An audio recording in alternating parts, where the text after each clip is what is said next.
Thank you, Elena. I would now like to invite our friends and guests from Skopje in Macedonia, Ivana Vaseva, who curates, organizes, and manages programs and activities in the field of contemporary visual arts and interdisciplinary practice, and that together and jointly with Filip Jovanovski manages the organization FRU, Faculty of Things That Can't Be Learned. They have both been curators of the past 4 editions of the Akto Festival of Contemporary Arts.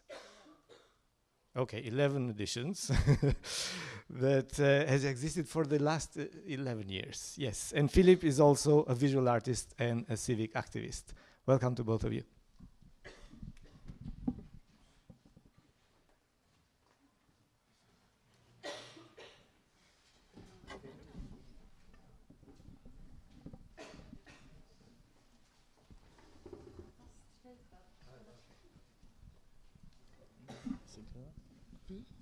Okay, thank you, Eddie. Thank you, Magdalena, for inviting us to be part of this seminar, and also we are really happy to be here. So before really talking about the Festival of Contemporary Arts Akto and the past 2 editions, we would really like to kind of comment or maybe give a short overview of what is going on in Macedonia in the past 10 or 11 years, and especially focusing on the 3 years and actually the events that are going on in the past 3 years where we make these 2 editions of the festivals. So the government in Macedonia basically is on power already 11 years, and they are basically symbolized by their authoritarian and dictatorship-like ruling of the country. So we had really not very strong oppositional party. So this one, the VMRO, actually the leading party and the ruling party, did a lot of criminal activities in the past 10 years that we weren't so aware of. We were talking about it, but we didn't have an evidence of what is going on and how they dealt with the institutions and how they managed the society and the legal system. So 3 years ago, basically, the opposition party came with a set of 20,000 audio files that were basically recording the intimate conversation between one of the most important people in the country, and those are the ministers, basically of internal affairs, of the transport and connections, and also conversations between the prime minister and all the other ministers. In all of these conversations, basically all the criminal activities that this government made in the past 10 years were discovered. They made basically all their statements were connected that all these audio files were kind of montaged, edited, and that weren't true. But basically, what the special prosecution that was formed because of these audio files said that this was true.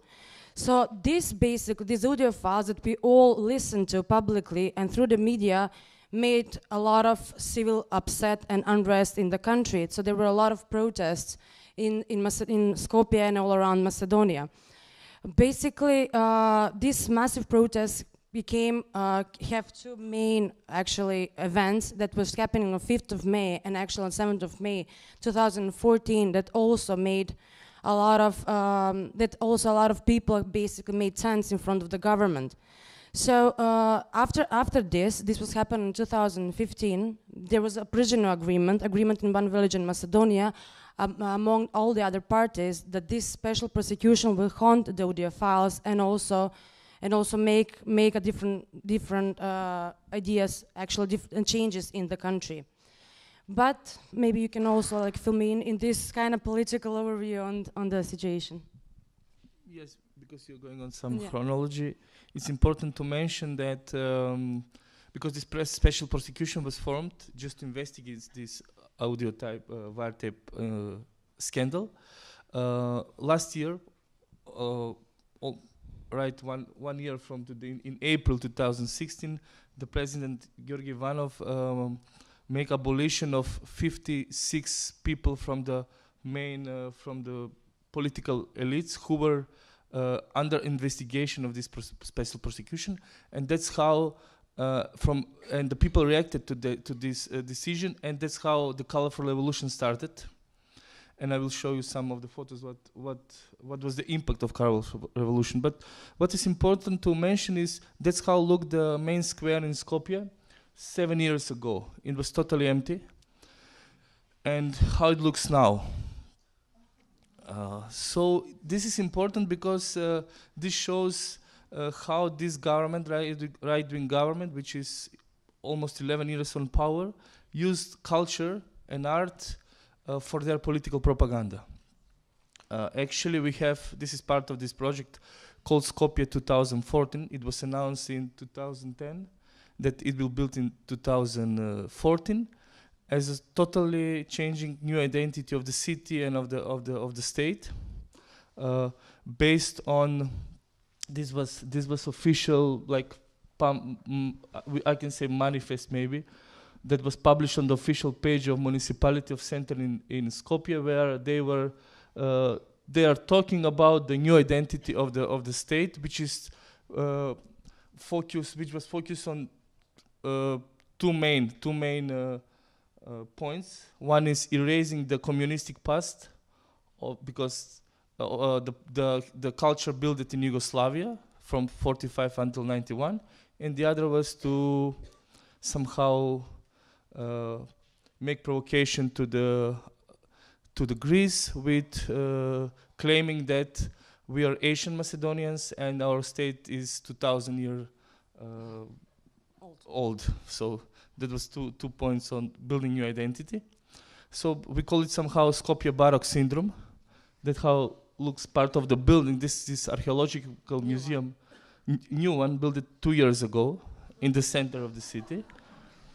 And also you can read here how they see regarding the communistic, they say because aesthetics was decadent and it corrupted the communistic morality. That's why they are building a new identity.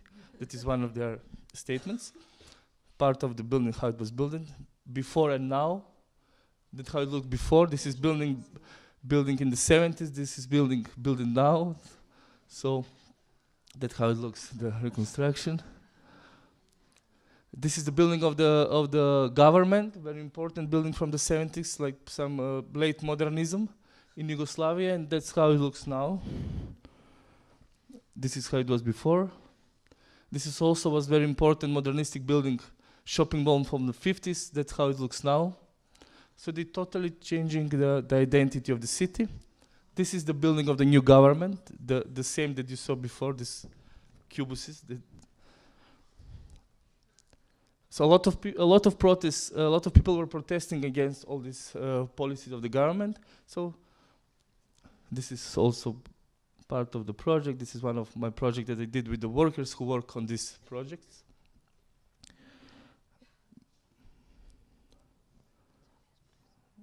You made too many slides. Yes, but just so this is part of the conversation of the wiretaps that were published in the public. Yeah. So you can see this is Prime Minister. And he's basically saying this in these audio files. Because actually what he did, he is the main curator and the main author of the project Skopje 2014, and now we heard how he was designing the new identity, or this.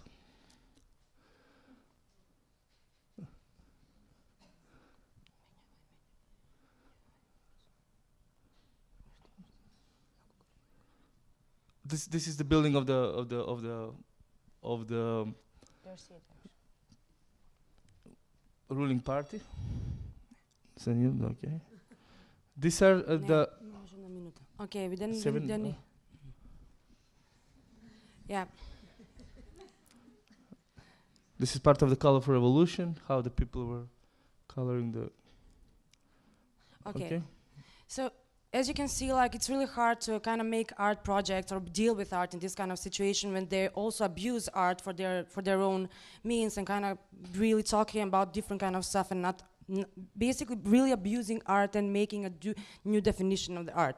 So in this kind of situation, we're basically really marginalized, not only being self-marginalized, but we are really pushed away from the society and from the system. We don't have funding, we don't have spaces, like the public institutions are not collaborating. So we are basically unemployed, we don't have jobs, we don't have social insurance. So in this kind of situation, we really have to create or use creative means how to make our own work and how to survive as cultural workers there.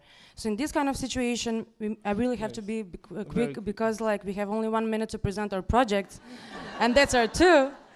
So in this kind of situation, we're not really collaborating with an institution, not a state one or a city one.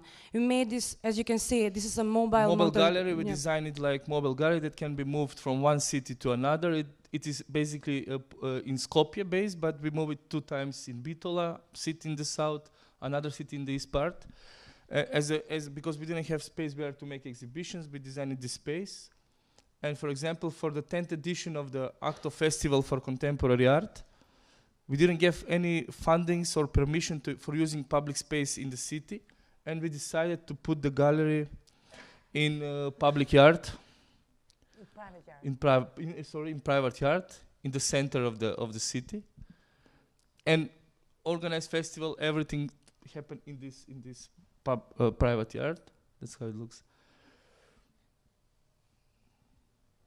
We opened the festival because we don't have permission for making performances in public space. We opened with protest. We announced protest in the official program, and everything was legal. But it was announced as a protest, and this is one a famous activist and artist who is playing Robespierre, one famous speech from '68 that Stevo Žigon, actor, played in front of the students in Belgrade. He's making reenactment of that speech. Ivana can continue further. Yeah, what was important for this, as Filip mentioned, for this edition of the festival in 2015, was that actually this festival is every year is performed in Bitola. This is a small city in Macedonia, and basically the city of Bitola didn't give us money, also the financial support for it, not even permission to make the works in public space. So what we did, as Filip said, we put the gallery in a private space and also make all the events there. But also on a second level, because we didn't have budget at all, we have only 3,000 euros for the whole festival. We also kind of invited all the artists to support and also give a statement by participating in this festival. So all the artists and culture workers and managers that were part of this program were basically participating for free, and also in that manner making a statement that the art has to survive, and we will go on even though we didn't have means or financial support for it. That was last year, and we kind of managed to make our festival. And as opposite to that, this year, basically, or actually 2016, surprisingly we got funding for it, and it wasn't less, but it was really a huge amount of money. And then we decided that we should make not only one festival, but also spread idea around Macedonia and make the festival in 4 cities. So first of all, we made the festival in Bitola, and we moved it to a former factory in Bitola that was basically a factory for refrigerators that nowadays doesn't exist, and is basically a private space. So yeah, it's really hard kind of to talk in this hurry, but still. So we made the festival, we transformed the factory into something different. We made the festival in Skopje, the capital city, but we also made it in a former cinema of a railway complex building. So this is how it looks, the space. So we also transformed it into an exhibition space, public space, discussion space, and things like that. And this was also some events in the gallery. And this is basically another space that we initiated, and that is in Štip, another small city in Macedonia, that's dedicated for the textile and leather industry in Macedonia, which is really being on the verge of exploitation and not functioning at all. Maybe you can say something a bit? Okay, then that's it. Thank you, sorry.